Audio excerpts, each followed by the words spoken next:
আসসালামু আলাইকুম। আজকে আমরা পদার্থবিজ্ঞান প্রথম পত্রের 2021 সালের এইচএসসি পরীক্ষার অংশগ্রহণকারী শিক্ষার্থীদের জন্য অ্যাসাইনমেন্ট নিয়ে আলোচনা করতেছি।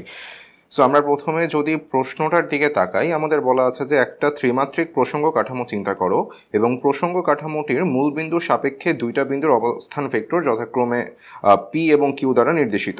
পি এবং কিউ বিন্দুর অবস্থান ভেক্টরকে যথাক্রমে পি ভেক্টর এবং কিউ ভেক্টর দ্বারা নির্দেশ করা হয়। আমাদের ফার্স্টে যে কোয়েশ্চেনটা অ্যান্সার বের করা লাগবে সেটা হচ্ছে পি বিন্দুটার অবস্থান ভেক্টর নির্ণয় করো এবং পি কিউ এর সমান্তরালে একটা একক ভেক্টর নির্ণয় করো। সো আমরা প্রথমে এই প্রশ্নটার সমাধানের দিকে যাই। আচ্ছা, সো সবার প্রথমে আমাদের অবস্থান ভেক্টর কাকে বলে সেই ব্যাপারটা একটু বোঝা লাগবে। অবস্থান ভেক্টরটা কি ছিল তোমরা সবাই জানো যে কোনো একটা স্থানাঙ্ক ব্যবস্থার প্রসঙ্গ কাঠামোর সাপেক্ষে বা মূল বিন্দুর সাপেক্ষে কোনো একটা বিন্দুর অবস্থান নির্ণয় করার জন্য আমরা যেই ভেক্টরটা ইউজ করি সেই ভেক্টরটাকে বলা হয় অবস্থান ভেক্টর। সো র্যান্ডমলি আমি যদি তোমাকে একটা স্থানাঙ্ক ব্যবস্থা দেই, দ্বিমাত্রিক স্থানাঙ্ক ব্যবস্থা, এক্স অ্যাক্সিস আর এটা হচ্ছে ওয়াই অ্যাক্সিস, এবং তার মূলবিন্দু যদি ও হয়, মূলবিন্দুর স্থানাঙ্ক হচ্ছে 0,0,0 এবং র্যান্ডম একটা পয়েন্ট আমি চিন্তা করে নিলাম এ, এবং এ পয়েন্টের জন্য স্থানাঙ্কটা আমি দিয়ে দিলাম এক্স ওয়াই জেড।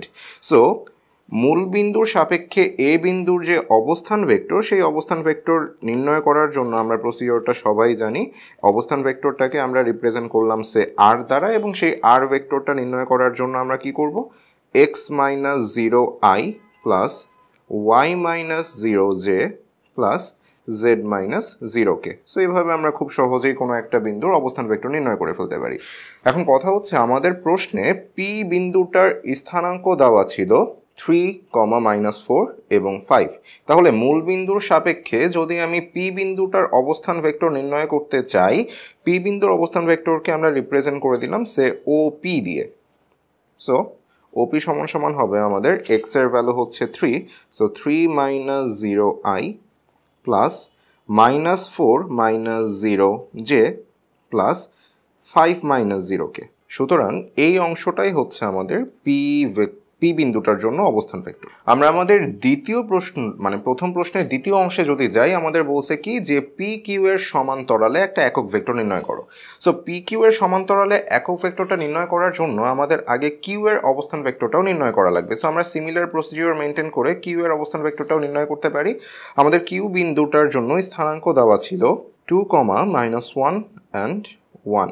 সো আমি যদি মূল বিন্দুর সাপেক্ষে অবস্থান ভেক্টরটা নির্ণয় করি তাহলে কিউ বিন্দুর অবস্থান vector O Q is equals to, সুতরাং ও কিউ বা কিউ বিন্দুর জন্য অবস্থান vector 2 - 0i plus -1 - 0j plus 1 - 0k।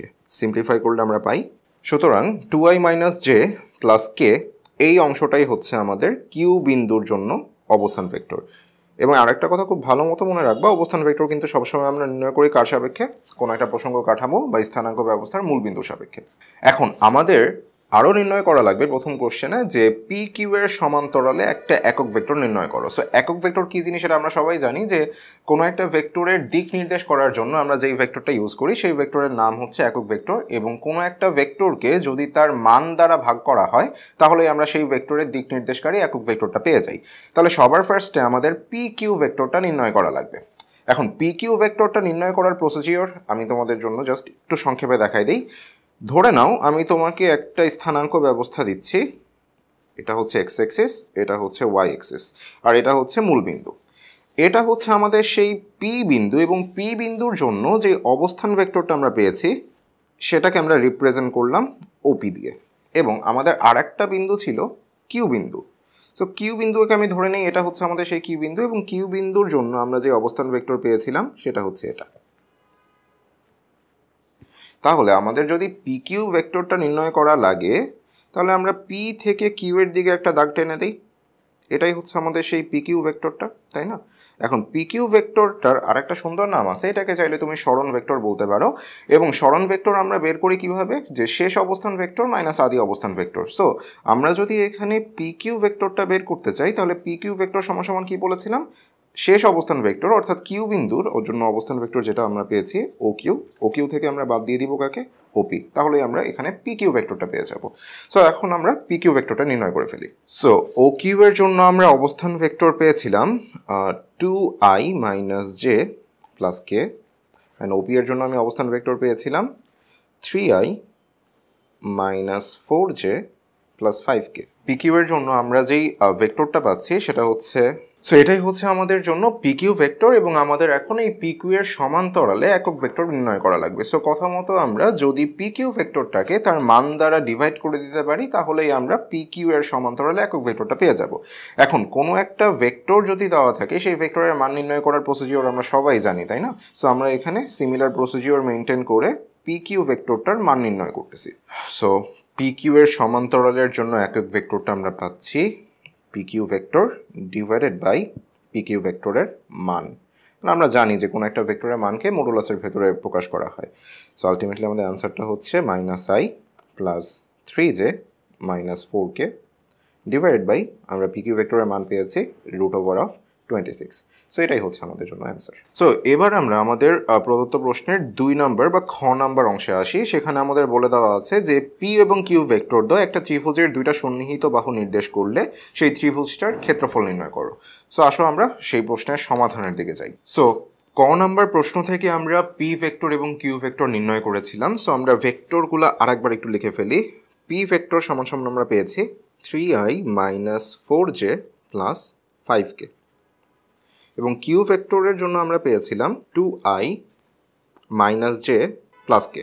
এখন এই দুইটা ভেক্টর দ্বারা আমরা যদি ত্রিভুজের ক্ষেত্রফল নির্ণয় করতে চাই, সো প্রসিডিওরটা নিশ্চয়ই তোমরা সবাই জানো যে যদি দুইটা ভেক্টর দিয়ে দুইটা সন্নিহিত বাহু নির্দেশ করা থাকে, সো তাদের দ্বারা গঠিত যে সামান্তরিক সেই সামান্তরিকের ক্ষেত্রফলটা আমরা আগে নির্ণয় করতে পারি। সো আমি ধরে নিচ্ছি যে এদিক বরাবর কাজ করতেছে হচ্ছে পি ভেক্টর এবং এদিক বরাবর কাজ করতেছে হচ্ছে কিউ ভেক্টর, এবং তাদের সন্নিহিত বিন্দুটা হচ্ছে ও বিন্দু। এখন পি ভেক্টরের অনুরূপ একটা ভেক্টর আমরা এখানে চিন্তা করতে পারি। সুতরাং এটা হয়ে যাবে আমাদের জন্য পি ভেক্টর, আর কিউ এর একটা অনুরূপ। সো এখানে আমরা যে সামান্তরিকটা, যেটাকে যদি আমি নাম দিই ও এ বিসি, সেই ও এ বিসি সামান্তরিকের যে ক্ষেত্রফল, সেই ক্ষেত্রফল আমরা নির্ণয় করতাম কিভাবে? যদি আমি পি ভেক্টর এবং কিউ ভেক্টরকে ক্রস গুণফল করি, সেই ক্রস গুণফলের যে মান, সেই মানটাই এই সামান্তরিকের ক্ষেত্রফল নির্ণয় করে। তাহলে ও এ বিসি সামান্তরিকের ক্ষেত্রফল আমরা লিখতে পারি, কিন্তু কথা হচ্ছে আমাদের তো আর সামান্তরিকের ক্ষেত্রফল বের করতে বলে নাই, আমাদের বলছে কি সন্নিহিত বাহু ধরে গঠিত ত্রিভুজের ক্ষেত্রফলটা নির্ণয় করো। এখন সামান্তরিকে আমি দুইটা কর্ণ টানতে পারি, তাই না? সো এই ব্যাপারটা নিশ্চয়ই আমরা সবাই জানি যে সামান্তরিকের যে কোনো একটা কর্ণ সেই সামান্তরিককে সমান দুইটা ত্রিভুজে বিভক্ত করে, তাই না? সো টোটাল সামান্তরিকের ক্ষেত্রফল হচ্ছে modulus of p cross q. So এই পি ক্রস কিউ এর মানের অর্ধেকই অবশ্যই আমাদের ও এ সি এই ত্রিভুজের ক্ষেত্রফলটা নির্ণয় করবে।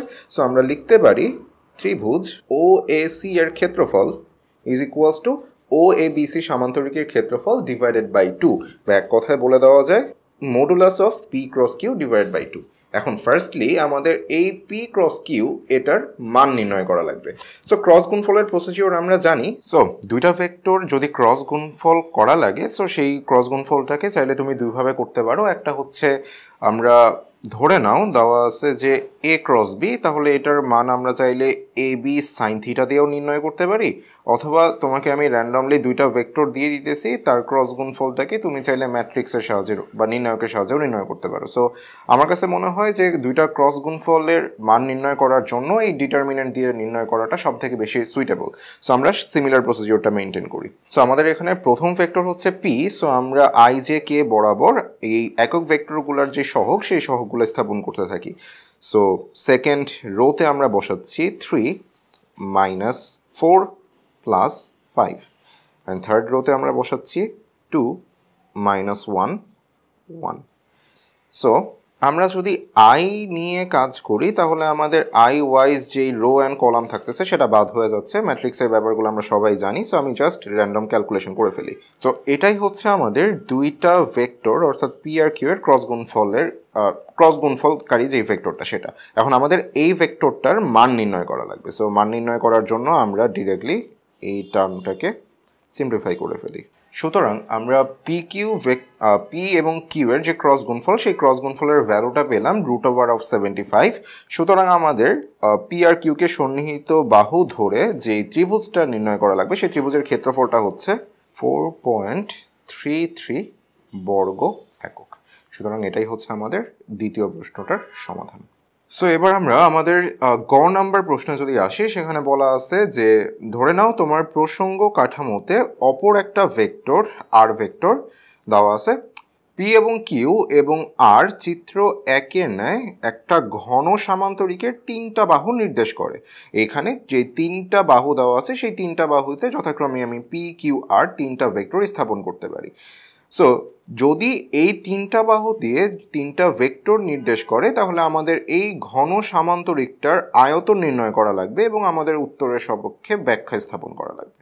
সো আসো আমরা এটার সমাধানের দিকে চলে যাই। সো গ নম্বর প্রশ্নে ঘন সামান্তরিকের আয়তন নির্ণয় করার জন্য আমরা প্রথমে এই ঘন সামান্তরিকটা আঁকছি এবং এই ঘন সামান্তরিকের তিনটা সন্নিহিত বাহু ও এ, ও সি অ্যান্ড ও জি, এই তিনটা বাহু বরাবর যথাক্রমে পি কিউ আর এই তিনটা ভেক্টরকে নির্দেশ করা হইল এবং পি কিউ আর এই তিনটা ভেক্টরের যে ভিজুয়াল রিপ্রেজেন্টেশন সেটা অলরেডি আমরা দেখে আছি। আর এর যে রিপ্রেজেন্টেশনটা সেটা আমাদের কোয়েশ্চেনের মধ্যেই দেওয়া আছে।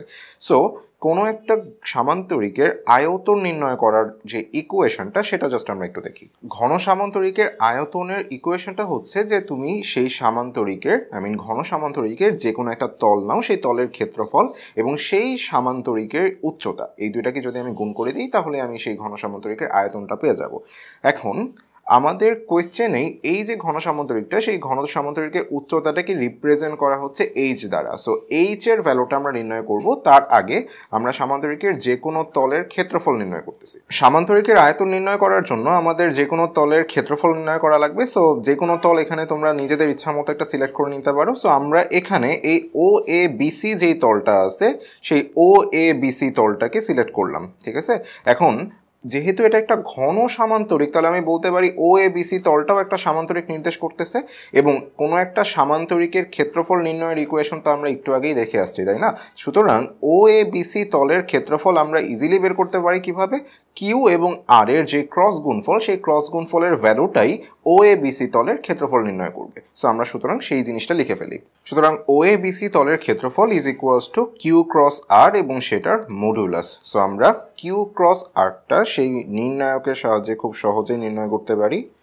Q cross R is equals to I J K divide by Q ভেক্টরের জন্য যেই ইকুইভ্যালেন্ট সহগগুলো আছে সেগুলো আমরা এখানে লিখে ফেলি। সুতরাং কিউ ক্রস আর এর জন্য আমরা যেই নতুন গুণফল ভেক্টরটা পাচ্ছি সেই গুণফলের ভেক্টরটা হচ্ছে এটা। এখন আমাদের এইটার মান নির্ণয় করা লাগবে, অর্থাৎ কিউ ক্রস আর এর মান নির্ণয় করা লাগবে। সো আমরা লিখতে পারি modulus of q cross R is equals to root over of 1 square plus 7 square plus 5 square, অর্থাৎ সো কিউ ক্রস আর এর যে ভ্যালুটা সেই ভ্যালুটা আমরা পেলাম রুট ওভার অফ 75, অর্থাৎ যে কোনো একটা তলের ক্ষেত্রফল বের করে ফেলছি। এখন আমাদের সামান্তরিকটার উচ্চতা নির্ণয় করা লাগবে, অর্থাৎ এইচ এর ভ্যালুটা নির্ণয় করা লাগবে। এখন আমরা অলরেডি ব্যাপারটা জানি যে যদি আমি দুইটা ভেক্টরের মধ্যে ক্রস গুণফল করি তাহলে আমরা যে মাল্টিপ্লিকেশন ভেক্টরটা পাবো সেটা মাল্টিপ্লিকেশন রেজাল্টটা পাবো সেটা হচ্ছে একটা ভেক্টর রাশি। এটা ভেক্টর রাশির মান আর দিক উভয় থাকে। সো আমরা যেহেতু এই তলটার ক্ষেত্রফল নির্ণয় করছি ক্রস গুণফল দিয়ে, সো ক্রস গুণফলের কারণে অবশ্যই আমি একটা লব্ধি ভেক্টর পাবো এবং সেই লব্ধি ভেক্টরের যে ডিরেকশনটা সেইটা ডিরেকশনটা কি কাজ করবে? এই যে ভেক্টর দুইটা যে তলে অবস্থিত সেই তলের লম্ব বরাবর, তাই না? সো আমরা এখানে ম্যাক্সওয়েলের যে ডানহাতি স্ক্রু নিয়মটা আছে সেই ডানহাতির স্ক্রু নিয়মটা অ্যাপ্লাই করে খুব সহজেই বলতে পারি যে এই দুইটা ভেক্টর কিউ এবং আর এর যে ক্রস গুণফল সেই ক্রস গুণফলের সেই ডিরেকশনটা হবে এই তলের লম্ব বরাবর ওপরের দিকে। কারণ কি, সংযোগ বিন্দুতে যদি তুমি একটা ডানহাতি স্ক্রুকে রেখে প্রথম ভেক্টর অর্থাৎ কিউ থেকে আর এর দিকে ঘোরাও, অর্থাৎ অ্যান্টি ক্লকওয়াইজ ওয়েতে যদি একটা স্ক্রুকে ঘোরাই সেই স্ক্রুটা উপরের দিকে উঠে। সো এই তলের ওপরের দিকটাই হচ্ছে আমাদের দুইটা ভেক্টরের ক্রস গুণফলের ডিরেকশন। এখন আমি বলে দিচ্ছি যে উপরের দিকে কাজ করতেছে হচ্ছে কিউ ক্রস আর ভেক্টরটা, ঠিক আছে। এখন এই কিউ ক্রস আর ভেক্টরের সাথে পি ভেক্টর অবশ্যই একটা মধ্যবর্তী কোণ উৎপন্ন করবে। সো কিউ ক্রস আর ভেক্টর এবং পি ভেক্টরের মধ্যবর্তী কোণটাকে ধরে নাও আমরা রিপ্রেজেন্ট করতেছি থিটা দিয়ে। তাহলে এই পি ভেক্টরের জন্য আমি অবশ্যই কিউ ক্রস আর এর দিকে একটা উপাংশ পাবো, তাই না? সো পি ভেক্টরের জন্য এই তলের লম্ব বরাবর উপরের দিকে উপাংশটা কত পাওয়া যাবে? আমরা জানি যে কোণটা যেহেতু এর সাথে উৎপন্ন হয়েছে তাহলে পি এর ওপরের দিকের উপাংশটা হবে পি কস থিটা। এবং এই যে পি কস থিটা টার্মটা আমরা পাইতেছি সেই পি কস থিটা টার্মটাই কি আমরা আমাদের এই সামান্তরিকের উচ্চতা বলতে পারি না? তাহলে আমাদের যেই টার্মটা ছিল এইচ, সেই এইচটাকে চাইলে আমরা রিপ্লেস করে দিতে পারি পি কস থিটা দিয়ে। এখন এই পি কস থিটা, পি এর ভ্যালু তো নির্ণয় আমরা করতেই পারবো, তাই না? এখন আমাদের এই কস থিটার ভ্যালুটা, এমনিতে থিটার ভ্যালুটা বের করা লাগবে। সো আমরা আগে থিটার ভ্যালুটা নির্ণয় করতে চাই।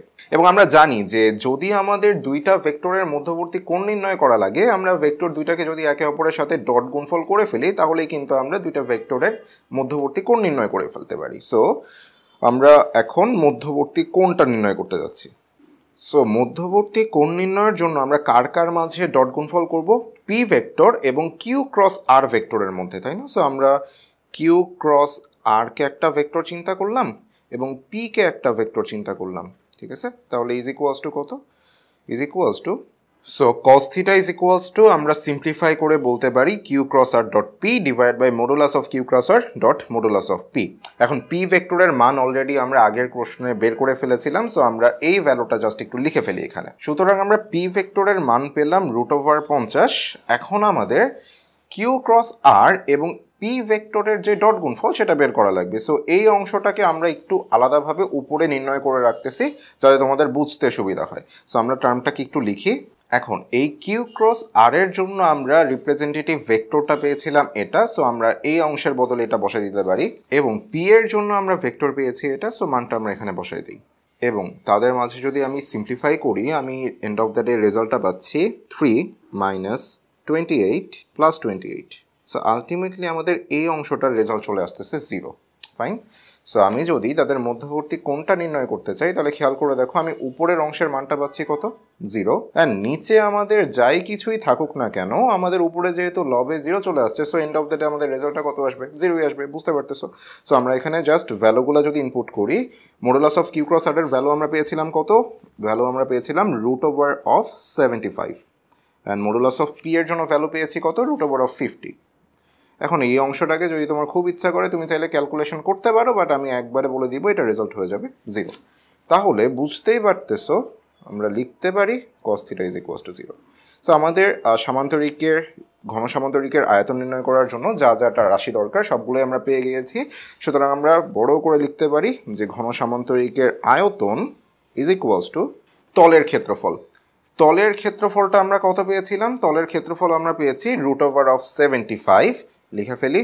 এবং এইচ এর পরিবর্তে আমরা বসাচ্ছি হচ্ছে পি কস থিটা। এখন পি কস থিটা বলতে পি ইন্ডিকেট করতেছে কি? পি ভেক্টরের মান। পি ভেক্টরের মান কত পেয়েছিলাম? √50। এবং কস থিটার ভ্যালু আমরা কত পেয়েছি? 0, তাই না? So end of the day আমাদের এই যে ঘন সামান্তরিকের আয়তন, সেই ঘন সামান্তরিকের আয়তনটা কত আসতেছে? 0 ঘন একক।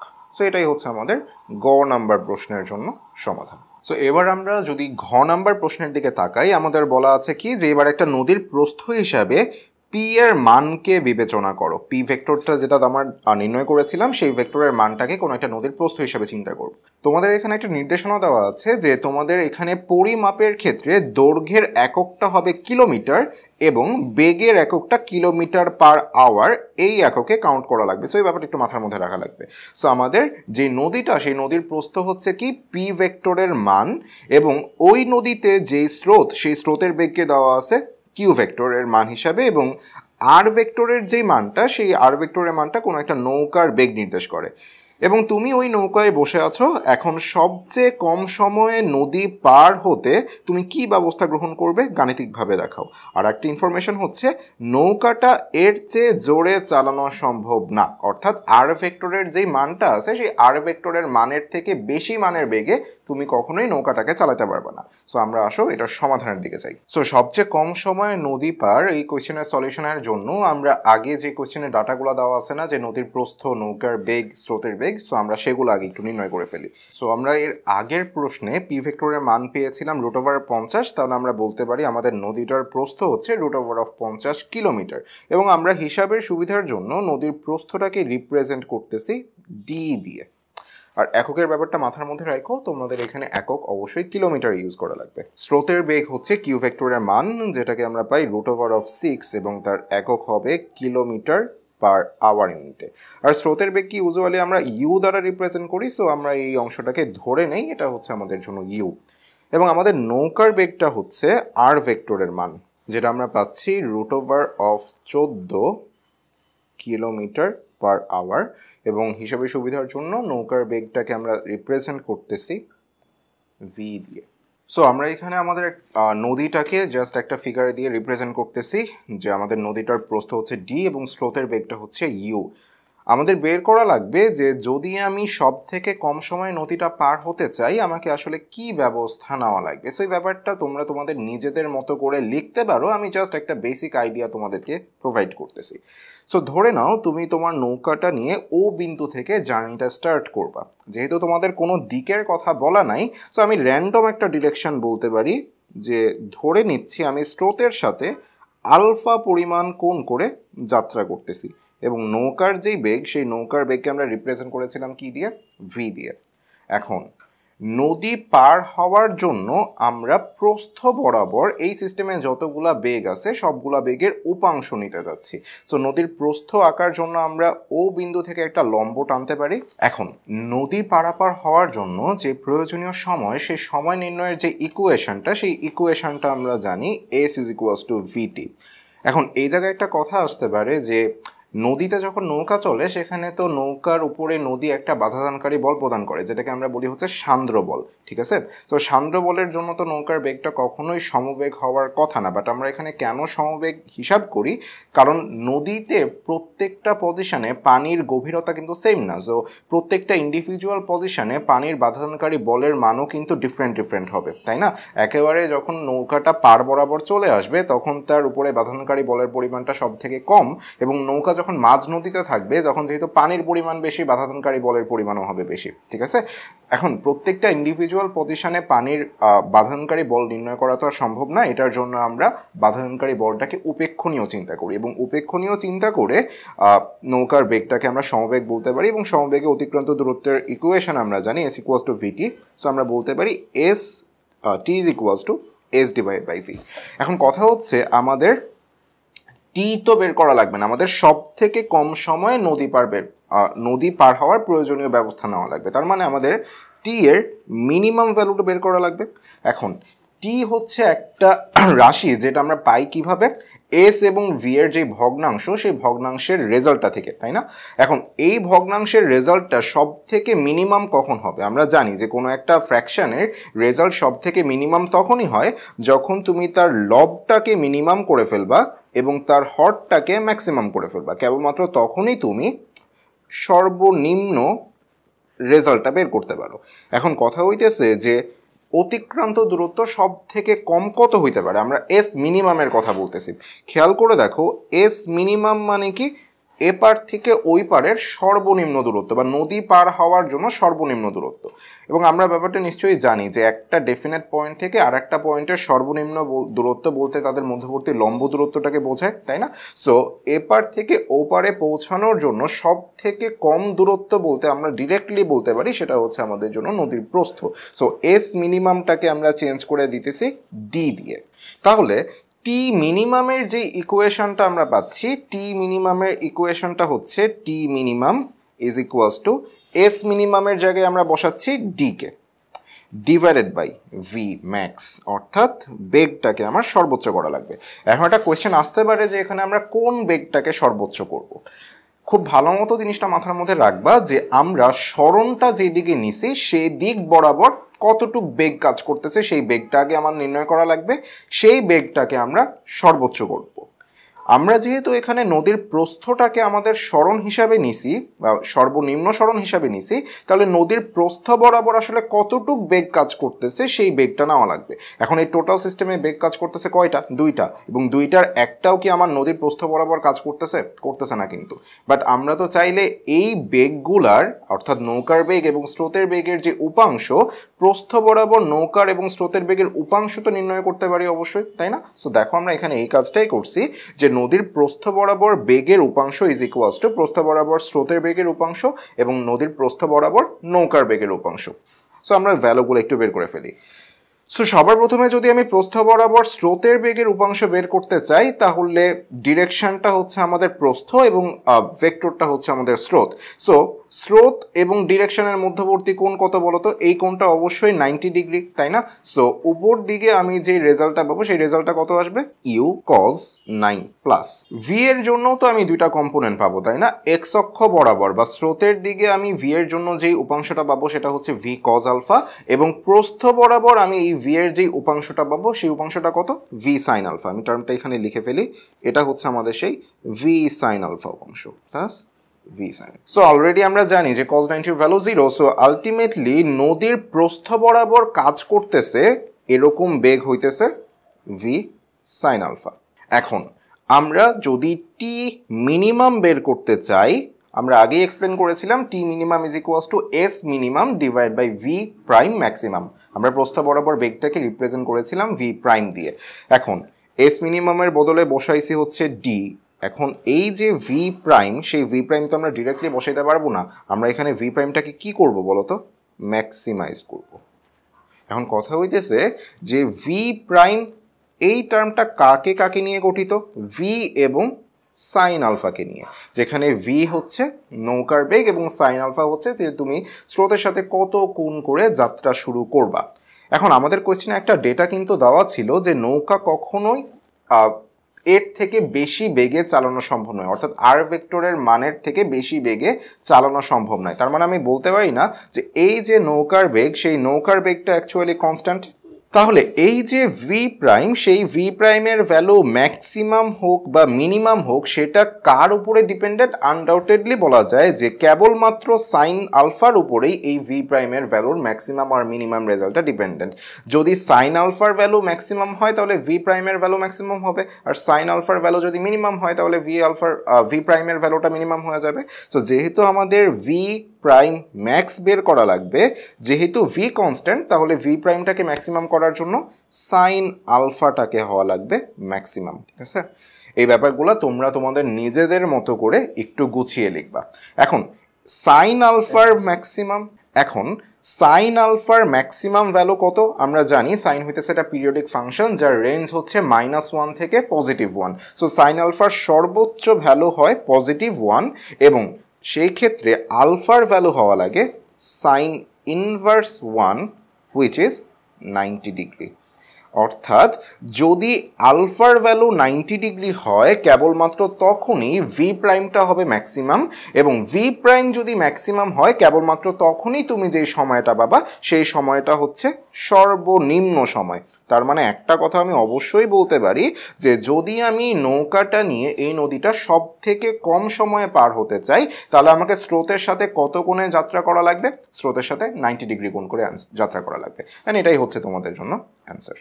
সো এবার আমরা আমাদের পরবর্তী প্রশ্নে আসি। আমাদের বলে দেওয়া আছে যে নদী পার হওয়ার জন্য সবচেয়ে যে কম সময় তুমি নদীটা পার হয়েছো সেই সবচেয়ে কম সময়টা অ্যাকচুয়ালি কত ছিল সেই সময়টা নির্ণয় করো। সো এই সময়টা নির্ণয় করার জন্য আমরা আমাদের আগের যে সলিউশনটা করলাম না সেই সলিউশনের দিকে আরেকবার একটু যাই। সো আমরা টি মিনিমামের ইকুয়েশনটা পেয়েছিলাম কি? D divide by V prime max. এটা কখন? যখন আমি সময়টাকে সব থেকে ছোট করতে যাচ্ছি। এখন এই ভি প্রাইমের ম্যাক্সিমাম ভ্যালু কখন হবে এটা তো অলরেডি আমরা ডিফাইন করে ফেলছিলাম, তাই না? যে ভি প্রাইম ম্যাক্সিমাম তখনই হবে যখন আলফার ভ্যালুটা হবে 90 ডিগ্রি। তার মানে আমি বলতে পারি যে ভি প্রাইমের যে maximum value is equals to v into sine alpha. তো বসাবো না, আলফার পরিবর্তে কত বসাবো? 90, তাই না? এবং সাইন 90-র ভ্যালু হচ্ছে 1। So V prime max is equals to what? V, which indicates pure velocity of boat, অর্থাৎ বিশুদ্ধ নৌকার বেগ। তাহলে সর্বনিম্ন সময়ের ইকুয়েশনটা আমরা পেয়ে যাচ্ছি কি? D divide by V prime ম্যাক্সের পরিবর্তে বিশুদ্ধ নৌকার বেগ। জাস্ট আমরা যদি আমাদের নাম্বার প্রশ্নে এই ভ্যালুগুলো বসাই দিই তাহলে আমি সব থেকে কম সময়টা পেয়ে যাব। কারণ ব্যাপারটা তুমি তোমার নিজের মতো করে একটু গুছিয়ে লিখবা। সো নদী পার হওয়ার জন্য সর্বাপেক্ষা কম সময় ইকুয়েশন আমরা অলরেডি আগেই এক্সপ্লেন করেছিলাম। T minimum equals to D divide by V, যেখানে ডি ইন্ডিকেট করতেছে নদীর প্রস্থ যার ভ্যালু হচ্ছে √50 কিলোমিটার। ভি ইন্ডিকেট করতেছে বিশুদ্ধ নৌকার বেগ যার ভ্যালু হচ্ছে √14 কিলোমিটার/আওয়ার। সো টি মিনিমামের জায়গায় যদি আমি ইকুয়েশনের ভ্যালুগুলো বসাই দিই তাহলে আলটিমেটলি আমাদের রেজাল্টটা হচ্ছে 1.89 আওয়ার্স, এবং এটাই হচ্ছে আমাদের নদীটা পার হওয়ার জন্য সব থেকে কম সময়, এবং এটাই হচ্ছে আমাদের জন্য ওর অ্যান্সার। সো এবার আমরা আমাদের সব থেকে লাস্ট কোয়েশ্চেনে আসি, যে নাম্বারে বলে দেওয়া আছে যে এখন যদি তুমি এই নদীটাকে, অর্থাৎ ডি প্রস্থ বিশিষ্ট নদীটাকে সবচেয়ে কম দূরত্বে পার হতে চাও, তাহলে নৌকাটার বেগের এবং সময়ের কোনো পরিবর্তন করতে হবে কিনা, এটার জন্য তোমার গাণিতিক যুক্তি দেওয়া লাগবে। এখন কথা হইতেছে যে আমাদের দুইটা আইডেন্টিটি বের করা লাগবে, একটা হচ্ছে নৌকার বেগ এবং আরেকটা হচ্ছে যে সময়। বেগ হচ্ছে একটা ভেক্টর রাশি, এবং ভেক্টর রাশির মান এবং দিক যে কোনো একটা যদি চেঞ্জ হয় তাহলে সেই ভেক্টর রাশিটা কিন্তু চেঞ্জ হয়ে যায়, তাই না? সো যখন আমরা মিনিমাম টাইমে নদীটা পার হতে চেয়েছিলাম তখন আমাদের স্রোতের সাথে কত কোণে যাত্রা করা লাগছিল? 90 ডিগ্রি কোণে, তাই না? এখন মিনিমাম ডিস্টেন্স বা সর্বনিম্ন দূরত্বে যদি আমি নদীটা পার হতে চাই তাহলে আমাকে কি 90 ডিগ্রি কোণেই যাত্রা করা লাগবে নাকি তার থেকে কম বেশি কোণে যাত্রা করা লাগবে, সেটা আগে বের করা লাগবে। এখন বেগের এবং স্রোতের মধ্যবর্তী কোণ যদি চেঞ্জ হয়ে যায়, তার মানে আমি বলতে পারি না বেগের ডিরেকশনটা চেঞ্জ হয়ে যাচ্ছে। সো বেগের ডিরেকশন যদি চেঞ্জ হয় আমি অবশ্যই বলতে পারি সেখানে কি বেগের পরিবর্তন হচ্ছে, তাই না? কারণ ভেক্টর রাশির মান এবং দিক যে কোনো একটা যদি চেঞ্জ হয়ে যায় ভেক্টর রাশিটা অবশ্যই চেঞ্জ হয়ে যাবে। সো আমরা এটার জন্য ইকুইভ্যালেন্ট ফিগারটা আগে একটু দেখা ট্রাই করি, তারপর আমরা সলিউশন প্রসিডিউরের দিকে চলে যাব। আচ্ছা, সো সর্বনিম্ন দূরত্বে নদী পার হওয়ার শর্ত, এটার জন্য আমরা আমাদের যে নদীটা সেই নদীতে স্রোতের বেগকে রিপ্রেজেন্ট করেছিলাম ইউ দিয়ে, এবং এই নদীতে যে প্রস্থ সেই প্রস্থটাকে রিপ্রেজেন্ট করেছিলাম ডি দিয়ে, এবং ইউ আর ডি এর ভ্যালুগুলো আমরা জানি। সো আমরা টার্মগুলো একটু লিখে ফেলতে পারি, যে স্রোতের বেগের মান ছিল, সো আমাদের এই ফিগারে স্রোতের বেগের মান হচ্ছে √6 কিলোমিটার পার আওয়ার, এবং নদীর প্রস্থ হচ্ছে √50 কিলোমিটার, এবং নৌকার বেগ হচ্ছে √14 কিলোমিটার পার আওয়ার।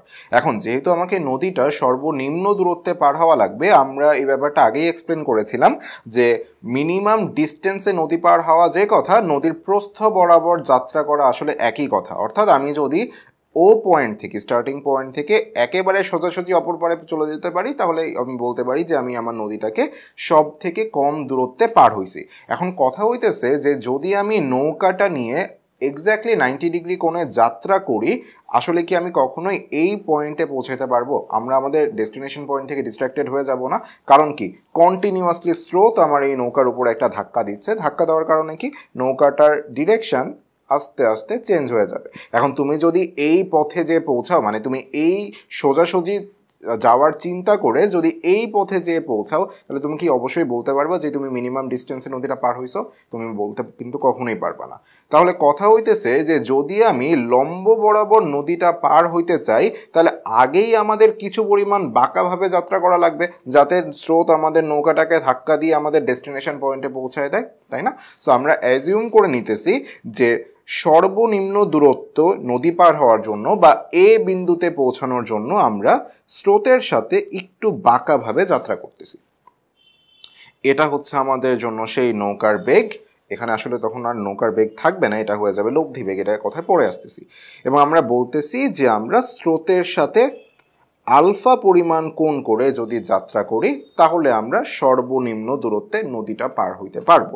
এখন আমাদের এই আলফার ভ্যালুটা নির্ণয় করা লাগবে, ঠিক আছে? এখন আমি যদি স্রোতের সাথে আলফা পরিমাণ কোণে নৌকাটা ভি বেগে যাত্রা করি তাহলে নৌকাটা তো এ বিন্দুতে ভি ভেলোসিটিতে পৌঁছাবে না, তাই না? নৌকাটা একটা লব্ধি বেগে পৌঁছাবে, এবং সেই লব্ধি বেগটাকে আমরা রিপ্রেজেন্ট করতেছি আর দিয়ে। লব্ধি বেগ কেন বলতেছি? কারণ এদিক বরাবর যে নৌকাটা যাচ্ছে তার মধ্যে নৌকার বেগের অংশও আছে, স্রোতের বেগের অংশও কিন্তু আছে, তাই না?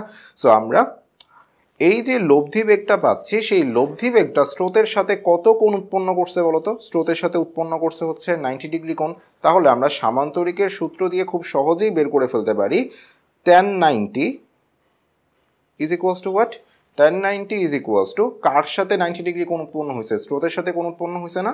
সো এটাকে সুন্দর মতো আমরা নিচে এক কোণায় রেখে দিব, তাহলে বাকি কি আছে? ভি, তাই না? সো উপরে বসতেছে ভি প্লাস ভি, ট্যান মানে হচ্ছে সাইন বাই কস, এটা একটা ট্রিক্স মনে রাখার জন্য, আর কিছুই না। আর বাকি কোনটা হচ্ছে আমাদের জন্য আলফা, সো আমরা ডিরেক্টলি এখানে আলফা বসাই দিতে পারি। এখন tan 90-র ভ্যালু আমরা জানি, tan 90-র ভ্যালু হচ্ছে 1/0, so 1/0 is equals to v sine alpha divided by u plus V cos alpha. এরকম একটা টার্ম দেখলে আর গুণ করে দিতে ইচ্ছা করে, সো আর গুণ করে ফেলো। U plus V cos alpha is equals to 0 into v sin alpha is equals to 0, তাই না? সো আমরা এখান থেকে সিম্পলিফাই করে কজ আলফা সমান সমান বলতে পারি কত, minus u divide by v, which indicates alpha is equals to cos inverse of minus u by V, যেখানে ইউ ইন্ডিকেট করতেছে স্রোতের বেগ এবং ভি ইন্ডিকেট করতেছে নৌকার বেগ। সো আমরা কত কোণে নৌকাটা নিয়ে যাত্রা করা লাগবে সেই কোণটা নির্ণয় করে ফেলি।